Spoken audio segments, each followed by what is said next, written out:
Well, happy Friday. We made it. Got a lot to get to, a couple of different segments to wrap up the week. It is Bishop on Air, live with you here with various outlets. You got X, you got Facebook, you got YouTube. Like, subscribe, hit that notification bell. Be sure to tell your friends and family where they can get some detailed play-by-play of what's going on in Illinois, especially when it comes to major issues like the Second Amendment and the ongoing questions about the state's gun ban and litigation that continues despite the U.S. Supreme Court denying an emergency injunction motion. So we'll touch on that. We'll also hear what Governor J.B. Pritzker had to say yesterday when he was asked at a couple of different events about the January 1st deadline, so that's coming up as well. Happy Friday. Randall, Tenebris, JL, Jerry, Dave, morning from suburbia. So, yes, we got just a couple of segments on this Friday, and a lot of it is going to definitely entail the ongoing litigation against the state's gun and magazine ban. How are we looking on the stream front? I am getting some notes here of some dropped frames. So, of course, we're doing this live. One of the things that we do, seems that it's gone a little bit more green now, so that's a somewhat of a thumbs up. But one thing we do is that we segment out things. We record them locally, aside from just broadcasting it out. So if at some point ever during the live stream you get some hiccups and whatnot, be sure to check back, especially on the YouTube channel, for the locally recorded segments that are uploaded later on. But I do appreciate everybody's hanging out. Interesting. Randall, I did not see last night's debate about whether Chicago should be a sanctuary city. That's interesting. Good morning from Southern Illinois. I appreciate that, Stairman. Good to hear. Good morning from Macon County, Knuckle Deep. Good morning from Roscoe, Illinois. Shelby Guy Customs Garage. That's a good name for a garage. I was with some colleagues the other day, and one of them made a joke about somebody being a cheap bastard, and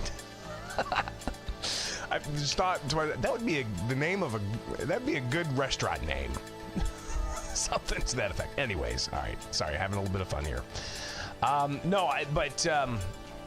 I will have to delve into that debate about the sanctuary city status, because I mean that's something that we talked about yesterday in some detail about Brandon Johnson, the Chicago mayor, wanting to ultimately impound buses and to send non-citizens to other parts of the state. So that was obviously something that was a hot button issue yesterday, and I know that there's a lot in the Chicago community that wants a measure on the ballot to essentially say we don't want to be a sanctuary city anymore. In the sanctuary city status, where you've got the local government saying that they're not going to prosecute certain types of immigration law. So I'm not going to get into that today because I didn't watch that debate, but we will, up next, get into the issue of the U.S. Supreme Court's latest handling of litigation against Illinois' gun and magazine ban. All right, so stay tuned.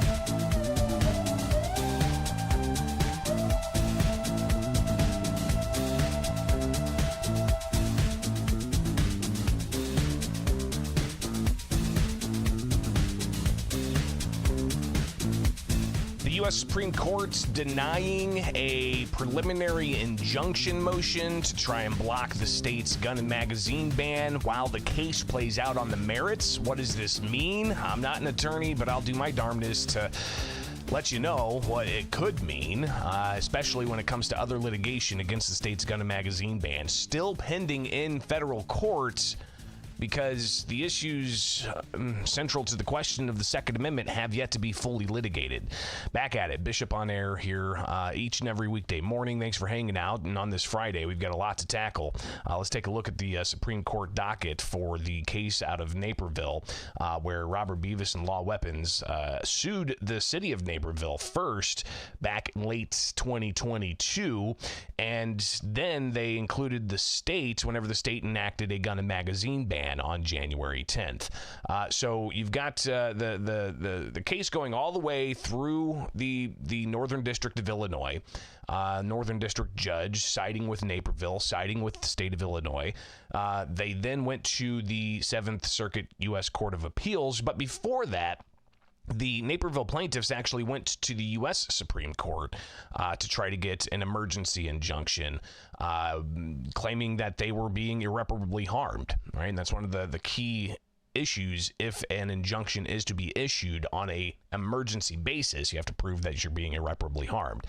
So, there's a few other factors involved too that lawyers have to try to prove to a court when it comes to trying to get that type of emergency relief. So you actually did have Naperville attempt to go to the U.S. Supreme Court Justice Amy Coney Barrett before the 7th Circuit Court of Appeals actually took the case earlier this year.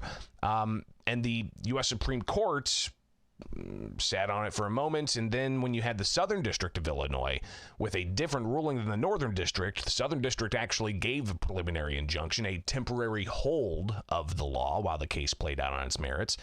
That went to the appeals courts, where the appeals court immediately after 6 days, after being asked by the state of Illinois, the appeals courts put a temporary reversal on the Southern District's temporary blocking of the law. Right. So you had the 7th Circuit combine all these cases, but then you had Naperville with their first request to the U.S. Supreme Court ultimately denied after the appeals court, the 7th Circuit U.S. Court of Appeals, lumped all these cases together and said, we're going on a rocket docket, and then they heard the case. So the U.S. Supreme Court felt that the process was playing out. This was 6 months ago. And then you had the 7th Circuit U.S. Court of Appeals hear the case. 4 months later, they issue a ruling. And what they did is they vacated the Southern District's preliminary injunction, essentially just erasing it. And they said that the state has a likelihood to succeed on the merits. And I think that this is, again, extremely important because, even though the case most recently, the U.S. Supreme Court denied the Naperville plaintiffs an emergency injunction, that was based off of these preliminary steps. We have yet to get to the merits of the case and whether or not you can ban commonly owned firearms under recent U.S. Supreme Court precedent. Heller, Bruin, or just go back to the 1790s and the Second Amendment of the United States Constitution. So regardless, you had the appeals courts side with the state, and then you had that was just a 3-judge panel of the appeals court. Then you had plaintiffs ask the full appeals court to give an en banc or the entire appeals court to review it. That was never guaranteed. So in between getting the denial on that and yesterday, you had the Beavis plaintiffs go to the Supreme Court and say, we need emergency relief while this case plays out on the merits. So when you look at the yesterday's docket entry, you do have the application referred to the court. Justice Amy Coney Barrett referred it to the court, and then the writ of injunction pending certiorari presented to Justice Barrett and by her referred to the court is denied. I think this is important. A writ of injunction pending cert.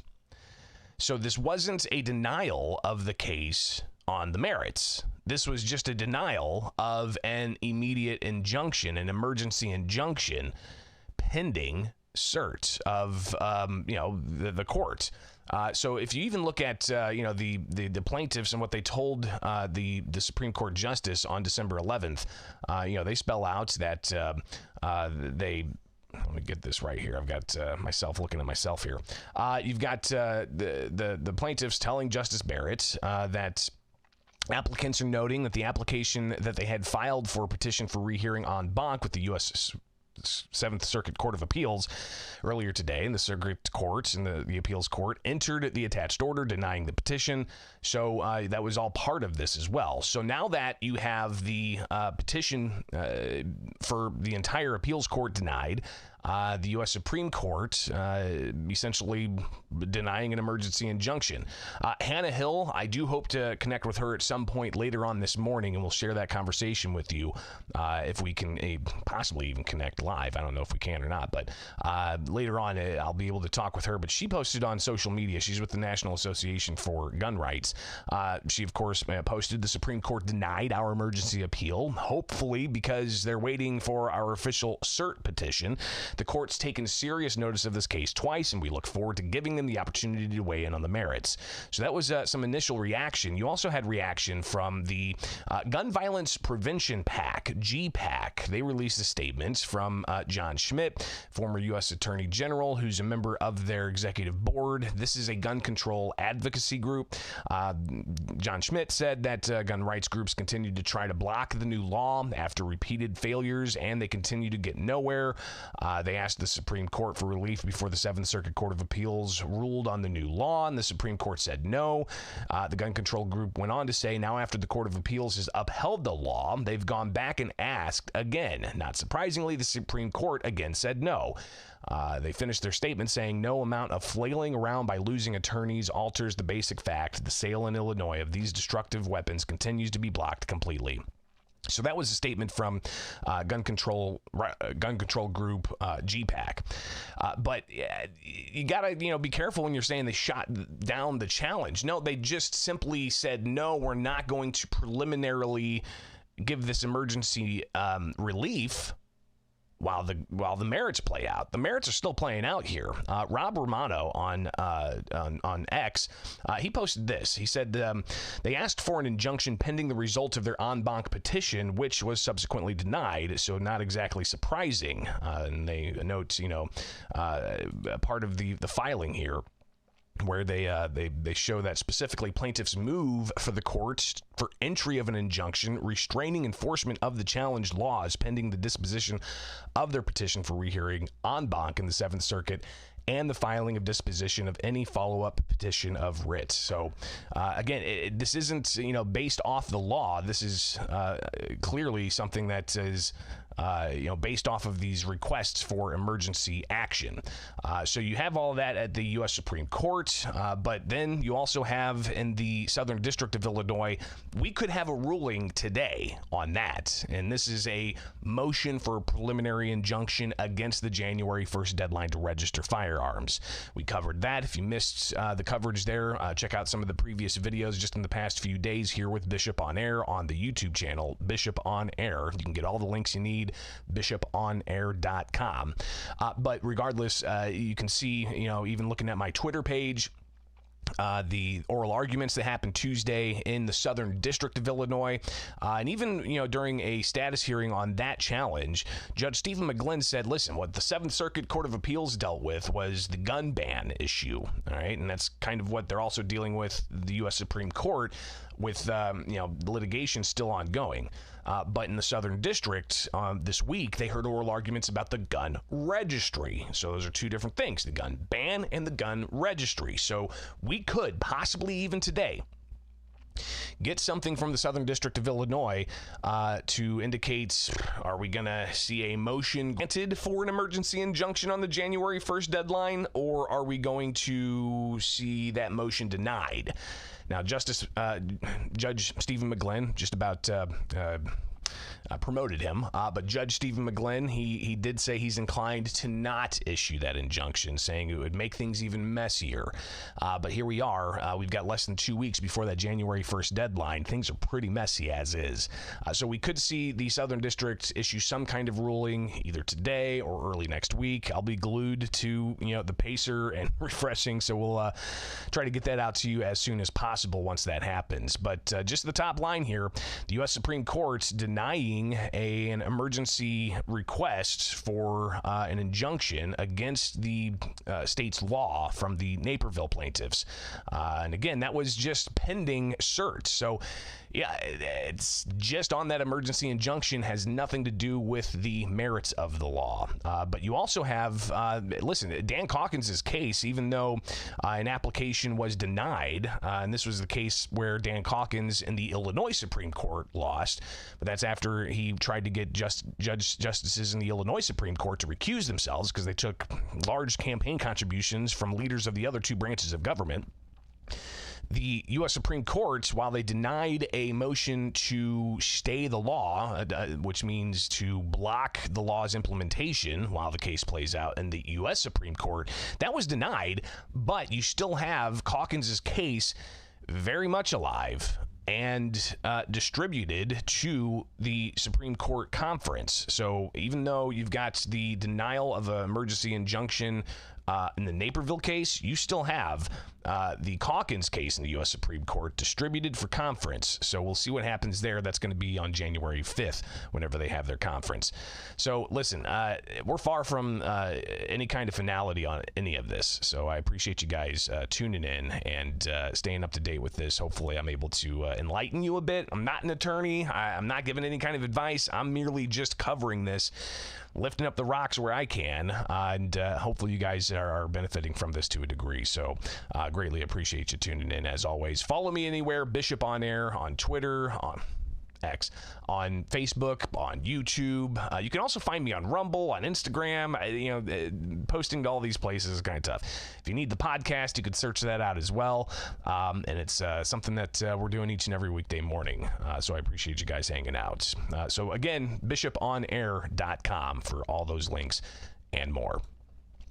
Okay, stay tuned. We got to get to Governor J.B. Pritzker yesterday, taking questions from the media and two different events. He was asked about the gun ban registry, so we'll get to that, including a few questions that I was able to get in as well concerning why the registry is even needed. All right, so stay tuned. We'll get to that next.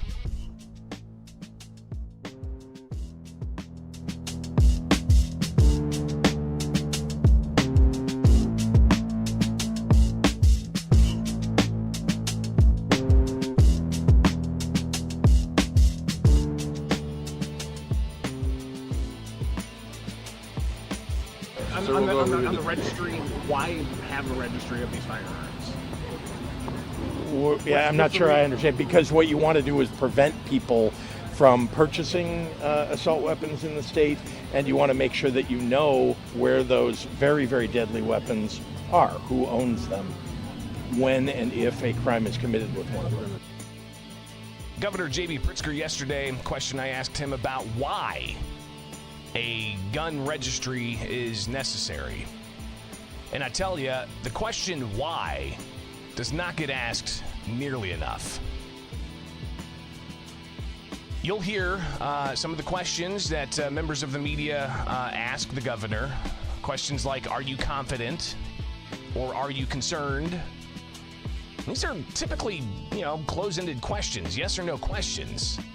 To really kind of get at the motive, why, is a pretty powerful question, and you can kind of hear that in when I asked the governor why have a registry, his response. Welcome back. It is Bishop on Air. I'm Greg Bishop. Thanks for hanging out. You can find me anywhere. Just search Bishop on Air, and we can connect that way. But yesterday, Governor J.B. Pritzker, earlier in the day, went at one event, and during the Q&A, off topic, somebody asked a question. The governor reiterated for people who may have not heard the question in its entirety. Everybody, that I think was our development of broadband going to help people in rural areas who are trying to register the assault weapons that is a requirement by January 1. I guess I'd say, there's no way we can accelerate the broadband development fast enough for people who don't have it now and can't connect to the internet today. And certainly January 1 coming up in just, 15 days, 14 days, 16 days. But I will say that we want to make it easier for people to connect to everything with broadband. I mean, it's got to be faster than what many people have in rural areas today. There is I'll put quotes around it, broadband in rural areas. But the truth is that the capability of connecting to the internet in much of the nation has really accelerated. And what we used to say was high speed is slower than what really is high speed today. So we are doing everything we can to make it easier for people in rural areas to use the internet. I guess if you want me to answer the other part of the question, I mean, people have the ability to register without going online, although going to your library, going to a local school, places that have a broadband internet connection, if you don't have a connection or a computer at home, is another way for people to make sure that they're doing what's required by the law. So again, the governor was asked, how should people who are in rural areas that don't have internet, how are they supposed to register their firearms by January 1st? Because the event that the governor went to was focused on expanding broadband. But again, the question was, how are people in rural areas supposed to register by January 1st their, quote, assault weapons, notifying Illinois State Police that they are in possession of these banned firearms and attachments? How is, the rural community supposed to do that? The governor says, go to the local library, go to a public place that allows for internet, and, you can do it that way. You've also got kiosks. He didn't mention the kiosks, but you've got kiosks that are set up, 4 of them across the state, where there's 102 counties. You've got 4 kiosks. And I don't think one of those kiosks is in Chicago. So, say somebody doesn't want to, enter their information online, how are they supposed to comply with this law? So that was one question the governor said, you can't get broadband internet set up fast enough for people now, but hey, they can go to a public school or a library. So then later on in the day, the governor stopped in Springfield at the governor's mansion and had an event where they lit the menorah for Hanukkah. And then he went around the corner at the governor's mansion and had what we call a gaggle. That is when you've got, a news source in the middle and tons of reporters around launching questions, all kinds of questions. Well, I, of course, in attendance asking some questions, but I wasn't the only one. You had a series of reporters and a series of questions about the state's January 1st deadline to register firearms or face criminal penalties, and how the rules for registering firearms still very much unfinished, unclear, and people having concerns about all this. So here's the governor responding to a series of questions, including questions I had about, why have a registry? How can you enforce a law when it's so unclear? And also how the things that are unclear include stuff like airsoft hand grips. So here's the governor and the series of questions that there are. Are you concerned that maybe this whole process of getting everything implemented in time for January 1st hasn't gone as smoothly as hoped, or, that there could still be some confusion of people who may not know whether they're in compliance with the law? Well, let's start with the fact that I expect that we will continue to have the emergency rules in place. That's the case, and up until the final decision by JCAR about the permanent rules, which I expect will be approved, whether it's in January or in February. How can you enforce a law where there's confusion of the rules, though? You've got this possibly leading to a Class 3 felony, people would lose their rights. Well, that's an exaggeration that often occurs in right-wing media. The reality is that most people really do understand these rules. And by the way, people are actually signing up, registering their automatic assault weapons, their high-capacity magazines, rather, and as we get closer to it, we're seeing more and more people actually do what they're required to do under the law. In place right now, an airsoft hand, grips can be considered an assault weapon attachment. Remember that. I do want to just hold on a sec, because these are the questions that I was asking the governor. And somebody asked, "Are you confident that this has been done appropriately?" He answered that saying, "Hey, the rules are going to be in place. Don't worry about it." But my follow-up question to that was, how can you enforce a law when the rules haven't been finalized? And the governor, he's done this several times when I've asked questions, including questions about, can you explain your $1 million donation to two Supreme Court justices? He talks about the right wing. He goes off and he talks about the right wing. Again, here's the governor. Well, that's an exaggeration that often occurs in right-wing media. The reality is that most people really do understand these rules. And by the way, people are actually signing up, registering their automatic assault weapons, their high capacity magazines rather, and something else to highlight here. This is not a automatic gun ban registry.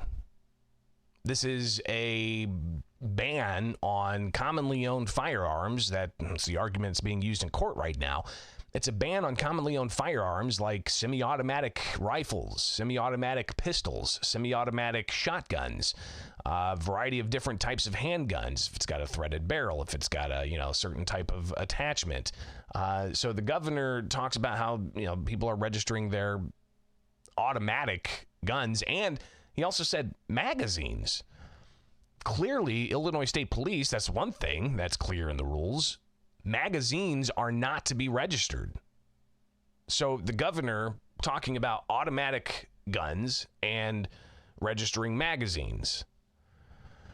Even somebody in the comments on the video of just the governor's answers to these things, rather fascinating if you want to go through and read some of that, but this just kind of encapsulates it. On X, it is spelt John, says that, I was all confused at first, but now I understand that I would just need to register my automatic assault rifle. I don't have one of those, so all is well in the world again. So, again, the governor talking about people registering their automatic rifles, and what did he also say? The high-speed magazines or high-capacity magazines. Here's the governor. Actually signing up, registering their automatic assault weapons, their high-capacity magazines rather, and as we get closer to it, we're seeing more and more people actually do what they're required to do under the law. In place right now, an airsoft hand, grips can be considered an assault weapon attachment. Remember that the permanent rules are coming.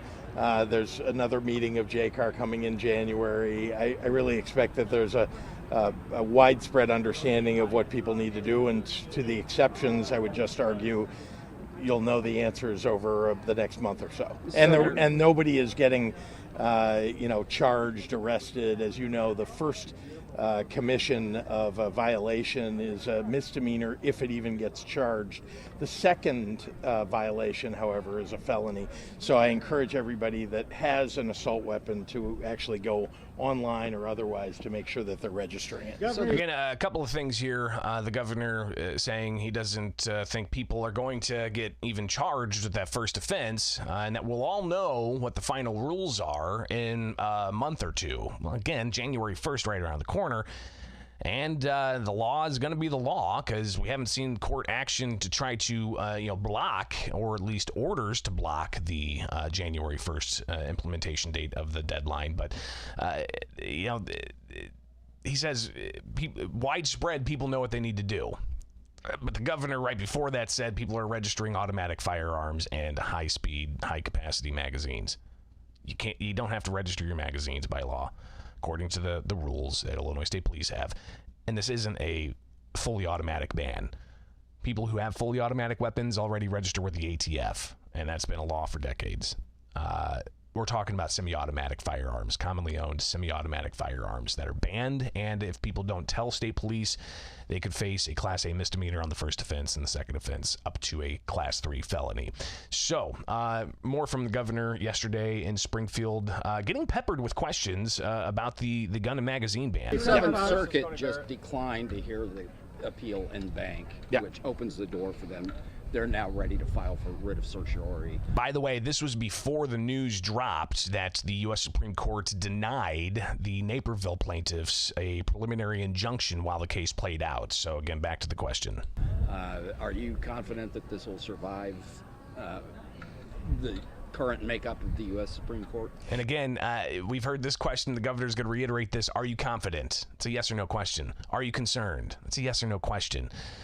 Can we get to some motive questions, maybe, like the how or the why? Or anyways. I think you've asked me this question at least 9 times since we haven't, passed the law. actually. Okay, fair enough. You may be the 9th questioner.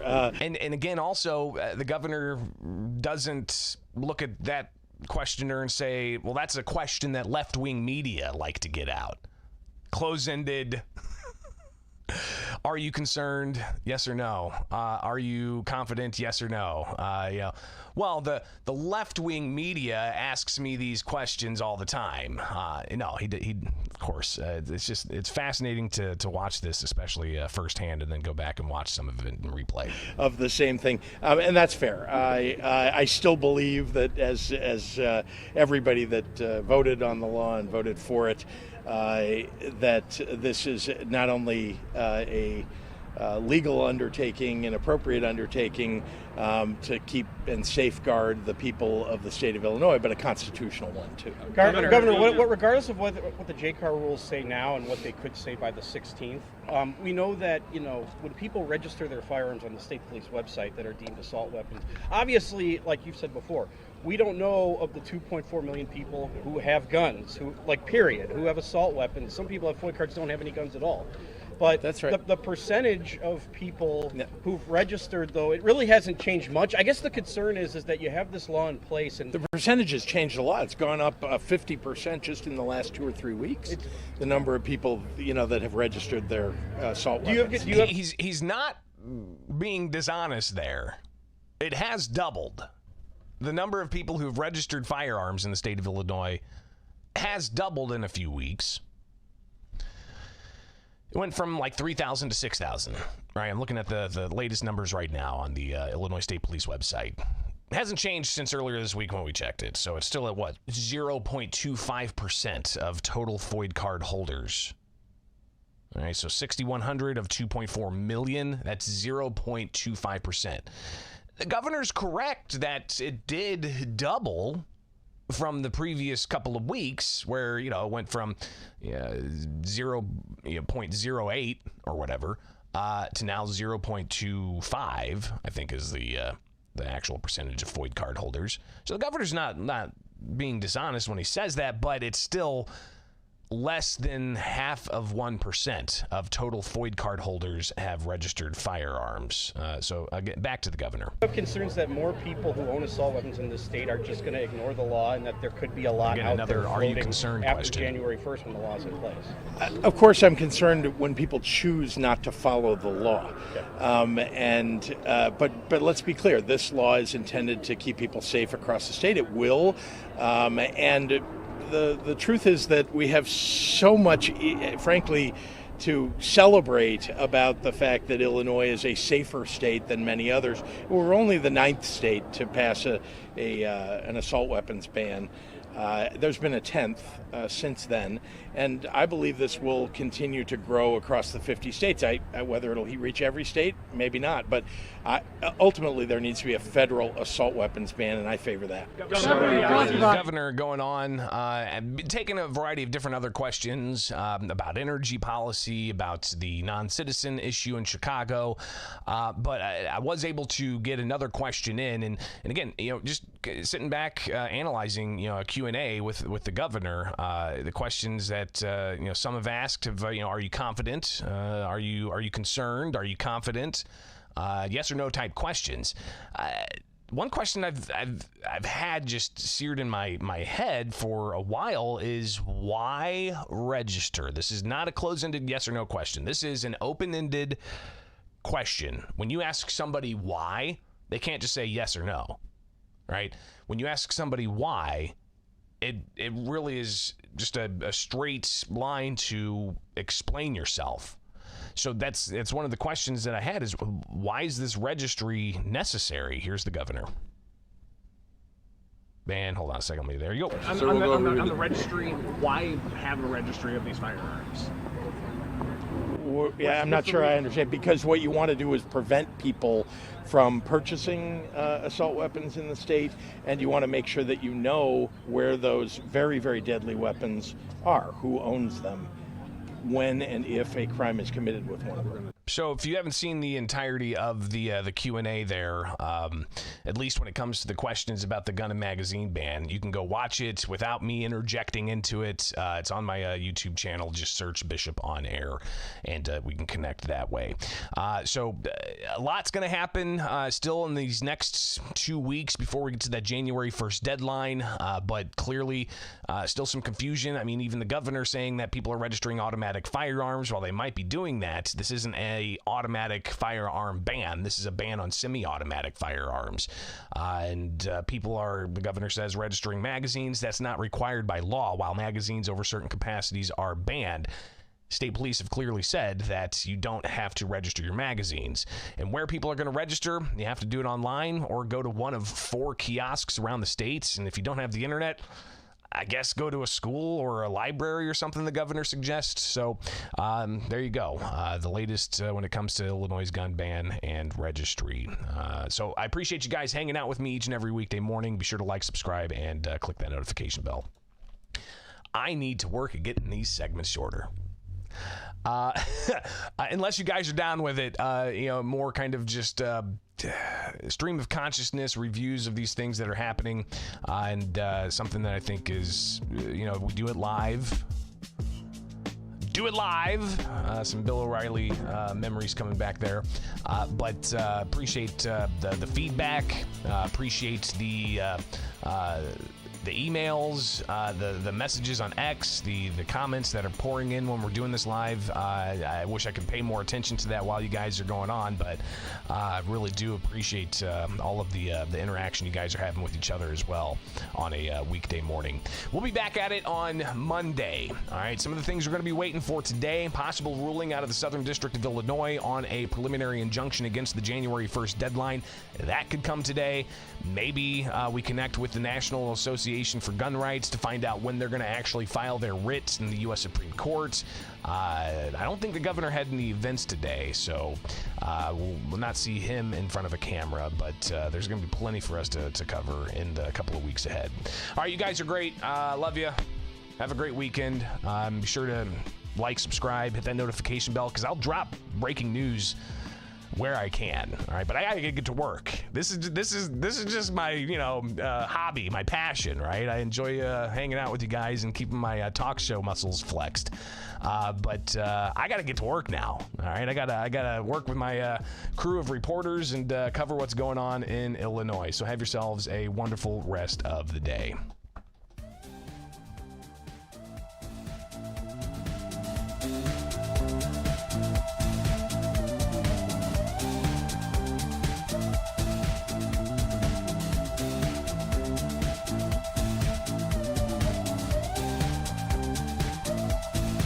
And shameless plug, be sure to go check out the shop. You can find it bishoponair.com, where you can grab yourself some merchandise to help support the show. Here's one. Oh, I forgot to talk about this, but put it on a shirt. It says the law is both stupid and very likely unconstitutional. That's a quote from a judge. So you can get that. We've got it also in, you can get a 5XL if you want. So you can check that out. You can get a hat. It says press on the back, Bishop on Air on the back. Teddy bear, because teddy bears are more regulated. So you can get yourself one of those. Might be too late to get it for Christmas, but still, hey, check it out.